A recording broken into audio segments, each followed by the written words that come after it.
Hello friends, super magic રસોઈમાં મિત્રો હું આપનું સ્વાગત કરું છું। આજે હું દૂધીના શાકની રેસીપી એક અલગ જ રીતે તમારી સાથે શેર કરું છું। તો તમને ચોક્કસ આ વિડીયો ગમશે, ગમે તો લાઈક કરજો, શેર કરજો અને સબસ્ક્રાઈબ કરવાનું તો ભૂલતા જ નહીં।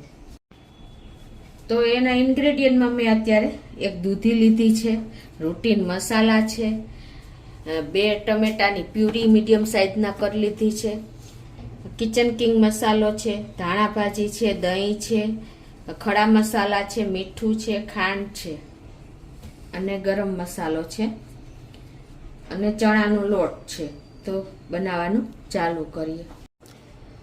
તો મિત્રો, જો આ વિડિયાની રીતથી અલગ જ રીતે, નવી જ રીતે અને સિક્રેટ ટિપ્સથી તમે દૂધીનું શાક બનાવશો ને તો અઠવાડિયામાં 2 વાર તમે બનાવતા થઈ જશો અને બાળકો પણ ખાતા થઈ જશે, એટલી મારી ગેરંટી છે। તો તમે એન્ડ સુધી જોડાયેલા રહેજો।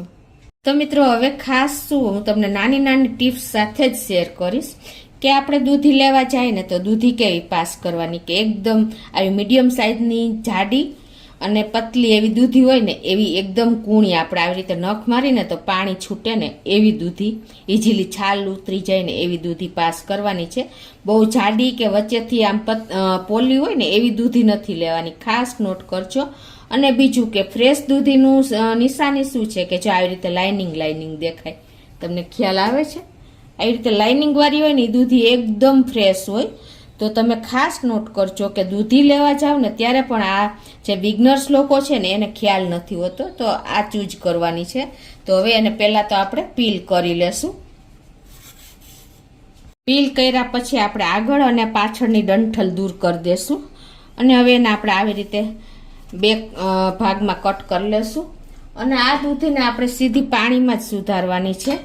ખાસ નોટ કરજો કે આપણે નહીતર કાળી પડી જાય છે, એટલે તમારે બહુ નાના પીસ નથી કરવાના, મીડિયમ કરવાના છે। કેમ કે જો તમે નાના પીસ કરશો ને તો દૂધી આપણે, તમને ખ્યાલ જ છે કે દૂધીનું શાક એકદમ ગળી જાય છે।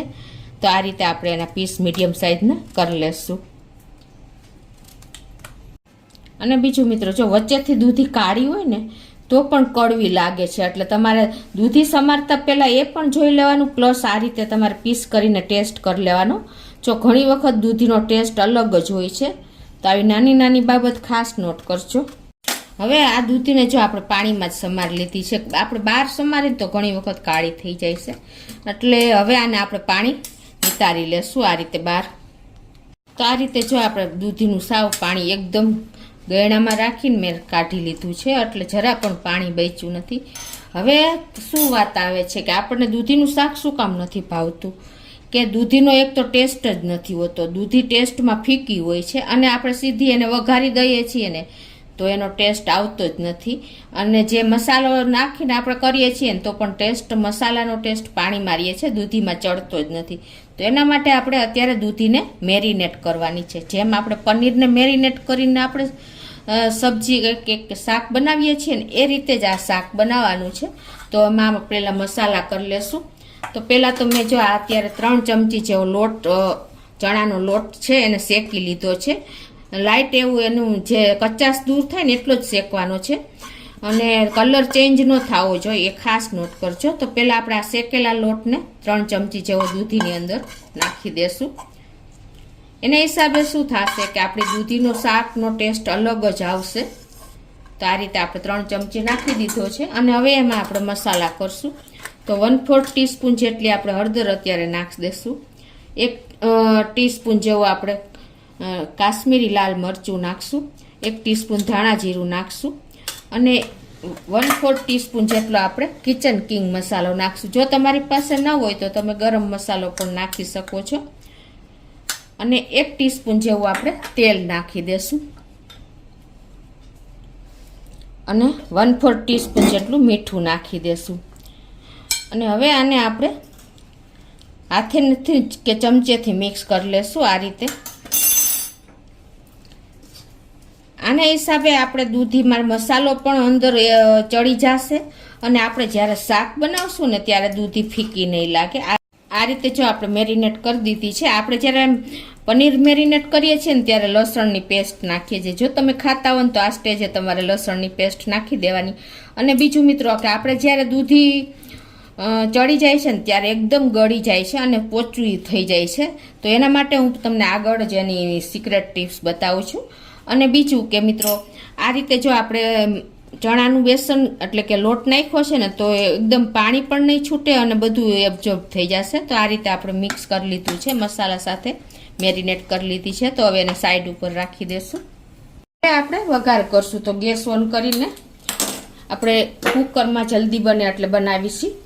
તો આપણે ચણાનો લોટ નાખ્યો છે એટલે થોડુંક ચડિયાતું તેલ નાખવાનું. અત્યારે હું 3 ટેબલ સ્પૂન જેવું લઉં છું અને તેલને ગરમ થવા દેશું. આપણું તેલ પણ ગરમ થઈ ગયું છે.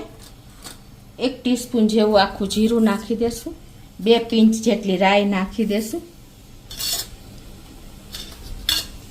1 તમાલપત્ર, 2 તજના ટુકડા નાના, 2 લવિંગ નાખીને અને પછી આપણે 1/4 ટીસ્પૂન જેવી હિંગ નાખી દેશું.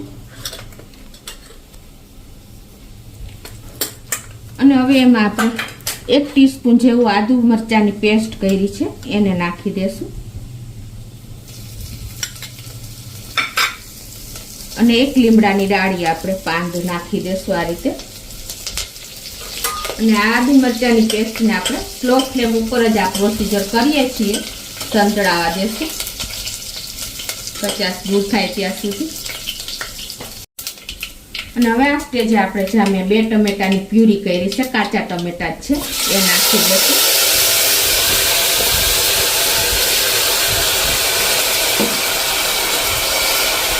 અને એને પણ આપણે 1 મિનિટ કૂક થવા દેશું. હવે એમાં આપણે થોડા મસાલા કરી લેશું. તો અત્યારે હું અડધી ચમચી જેવું ધાણા જીરું, અડધી ચમચી કાશ્મીરી લાલ મરચું અને 1/4 ટીસ્પૂન જેવું મીઠું નાખીને આપણે આને મસાલાને પહેલા કૂક કરશું. આ રીતે જો મિત્રો આપણે મસાલાને ખાસ સાંતળવાના છે. ઘણી વખત આપણે શું કરીએ છીએ કે શાક નાખીને મસાલા નાખીને અને પાણી નાખી દઈએ છીએ તો બિલકુલ શાકનો ટેસ્ટ ફીકો પડી જાય છે. તમારે ખાસ નોટ કરજો કે મસાલા ખાસ આપણે કૂક કરવાના છે 1-2 મિનિટ આ રીતે પાણી નાખ્યા વગર જ. તો જ મસાલાનો ટેસ્ટ એકદમ સરસ આવશે અને આપણું શાક પણ એટલું જ ટેસ્ટી બનશે.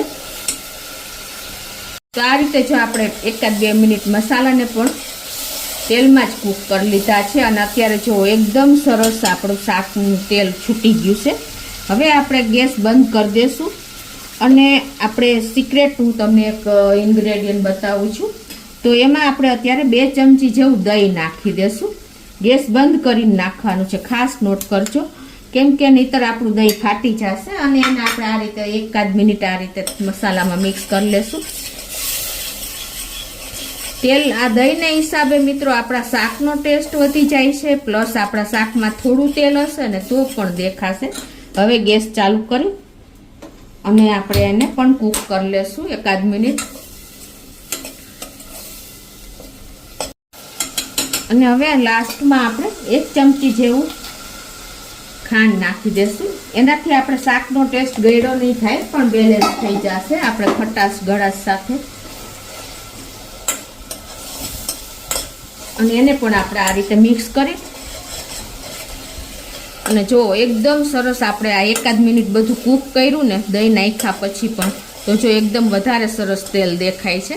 હવે આ સ્ટેજે આપણે આ જે મેરિનેટ કરેલી દૂધી છે ને એમાં જો પાણી પણ છોડી દીધું છે એટલે મસાલા પણ દૂધીમાં એકદમ સરસ ચડી ગયા હશે.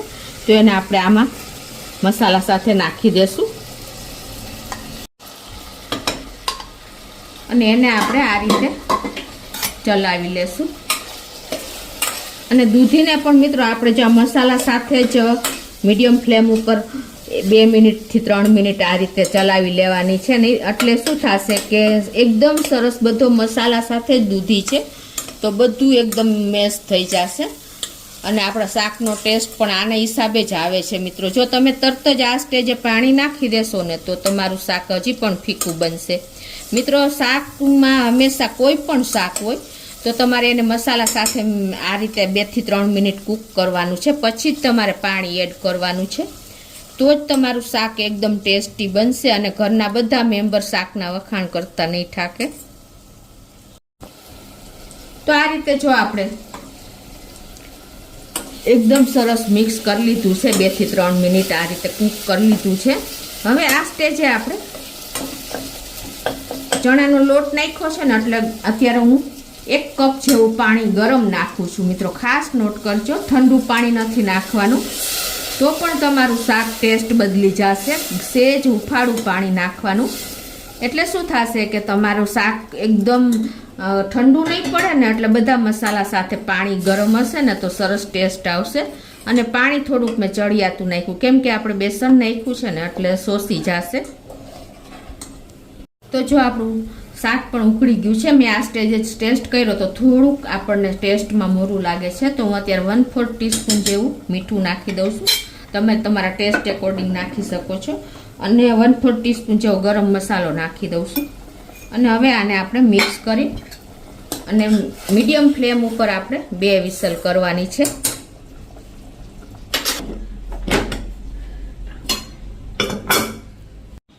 તો મીડિયમ ફ્લેમ ઉપર 2 વિસલ થઈ ગઈ છે અને પ્રેશર પણ જો રિલીઝ થઈ ગયું છે. તો આપણે કુકર ખોલી લઈએ.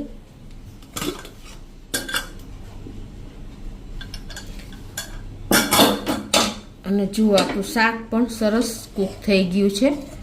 અત્યારે આટલો રસો છે, પણ જો તમારે મોડું જમવું હોય ને તો તમે આ જ કન્સિસ્ટન્સી રાખજો. કેમ કે જેમ આપણે ચણાનો લોટ વાપરો છે ને તો થીક થતું જશે. એટલે પરફેક્ટ કન્સિસ્ટન્સી અત્યારે છે. આમ તો 5-10 મિનિટમાં જ આ થીક થઈ જશે. જેમ ઠંડુ થશે ને એમ. તો અત્યારે આપણે દૂધી પણ ચેક કરી લઈએ. તો જુઓ મિત્રો, આ રીતે તમે ચેક કરશો ને તો દૂધીના 2 કટકા થઈ જાય છે. જો ઇઝીલી જુઓ છે ને. તો આપણું શાક પરફેક્ટ ચડી ગયું છે. તો હવે એને આપણે સર્વ કરી દઈશું. અને એ પહેલાં આપણે થોડી ધાણા ભાજી પણ નાખી દઈએ. અને હવે આપણે સર્વ કરી લઈએ.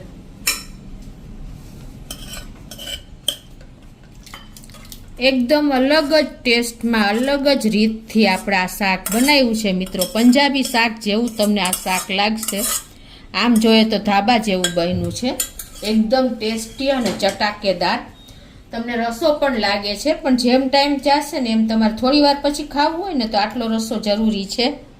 તો હવે ઉપરથી આપણે ડેકોરેશન પૂરતી ધાણા ભાજી નાખી દઈએ મિત્રો. તો એકદમ ટેસ્ટી એવું આપણું શાક તૈયાર છે મિત્રો. તમે આવી ટીપ અને ટ્રીક સાથે મારો વિડીયો જોતા રહેજો. અને તમને ગમે ને તમે લાઈક કરજો, શેર કરજો અને મિત્રો સબસ્ક્રાઈબ કરવાનું તો ભૂલતા જ નહીં.